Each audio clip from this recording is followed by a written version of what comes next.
خالد. مساء الخير يا استاذ خالد. مساء الخير يا كابتن مجدي، ازي اخبارك ايه؟ كل سنه وانت طيب. وكل سنه وحضرتك طيب. انت بالف صحه وسلامه. والساده المشاهدين طيبين وبخير. وانت يا رب الف صحه وسلامه. وطبعا حضرتك من افضل مقدمي البرامج الرياضيه ربنا يخليك على مستوى القنوات الفضائيه كلها بصراحه. ربنا يخليك. وانا من الناس اللي بستمتع جدا بكلام حضرتك، اللي هو حضرتك ما بتحبش التزويق في الكلام، ولا بتحب انسان دغري وانسان جاد وانسان مجتهد. وطبعا انا سعيد جدا بمداخله حضرتك. ربنا يخليك. مداخلتي مع حضرتك النهارده، واحنا سعداء ان انت بكره ان شاء الله هتخرج اللقاء ان شاء الله. يوم الاحد ان شاء الله، قصدي ان شاء الله يعني يبقى لقاء يطلع بقى، يعني تهتم بالتفاصيل وتهتم بالاهداف وبالاعادات في توقيتها والكلام ده كله. بس قول لي، هل تحت ايدك مكن وكاميرات؟ والله بص يا كابتن مجدي، احنا الحمد لله التلفزيون المصري في الفتره الاخيره اللي هي قبل توقف الدوري حصلت على 2 وحده اوبيفان اتش دي الهاي ديفينيشن، وكنا نامل ان احنا نستخدمها في بدايه الدوري العام استكمال الموسم اللي فات. ولكن اللي حصل طبعا في بورسعيد حاجه خارجه عن ارادتنا واراده اي انسان. فطبعا الوحدات دي فضلت مركونه لحد هذه اللحظه. فقدرنا ان احنا نقدر نتحصل على واحده منها. الوحده عباره عن هاي ديفينيشن، كاميراتها كلها هاي ديفينيشن، 16 كاميرا، منها 2 وايرلس وواحده سوبر سلوموشن وواحده ستيدي كام، والباقي اللي هي الكاميرات هاي ديفينيشن اتش دي. فطبعا الحمد لله قدرت ان انا اخد موافقه الساده القيادات عندي في التلفزيون ان انا استغل هذه الوحده في نهائي افريقيا، عشان الناس كلها تتفرج والعالم كله يتفرج والوطن العربي كله يتفرج ان احنا عندنا احدث وسائل لنقل وبث المباريات. شغال بكام كاميرا يا استاذ خالد؟ 14 كاميرا ان شاء الله يا كابتن. ال 14 كاميرا موزعين كالاتي: عندي كاميرا رئيسيه ومساعده، وعندي واحده 18 لكشف مسار التسلل ومتابعه الكره. عندي 3 كاميرات ارضيه، واحده على 18 ارضي يمين، واحده على 18 ارضي شمال، واحده في منتصف الملعب.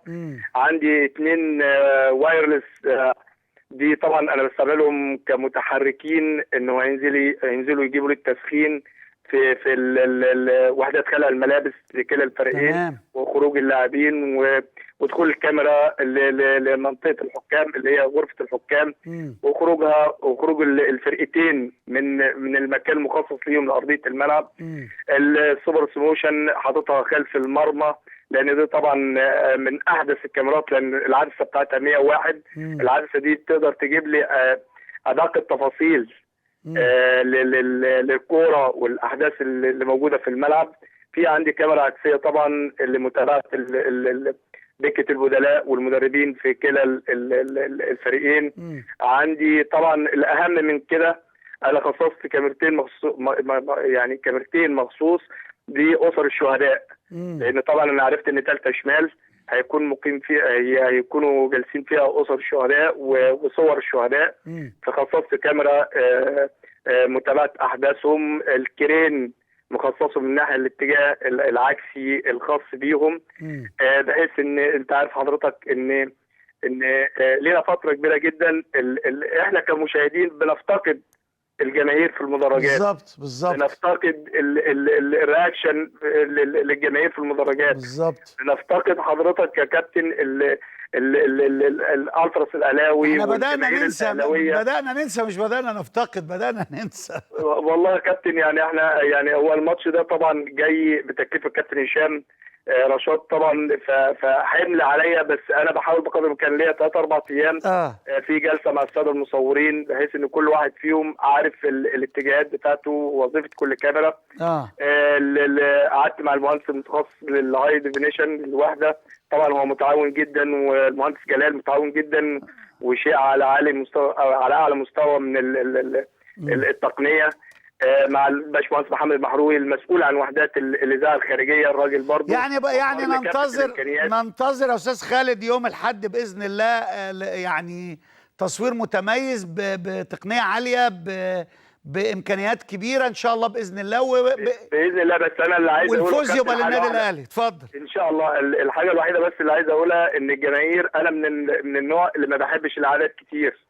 يعني طول ما الماتش شغال والكوره في الملعب انا ما بعدش، عشان ما فيش حد من الساده الجماهير يقول لك ايه طب هو المخرج ما قعدش ليه؟ ما هو انا في ماتش في غايه الحساسيه وكل كوره، طالما ان الكوره موجوده في الملعب ما يبقاش في ضغط على المخرج. دي مدارس بقى، يعني دي مدرسه، انت من مدرسه ان طالما الكوره جوه الملعب يبقى ما تعيدش غير لما الكوره تخرج بره. بالظبط يا كابتن، بالظبط. طيب بس المهم ما تنساش انك تعيد. لا كابتن، لا هعيدك.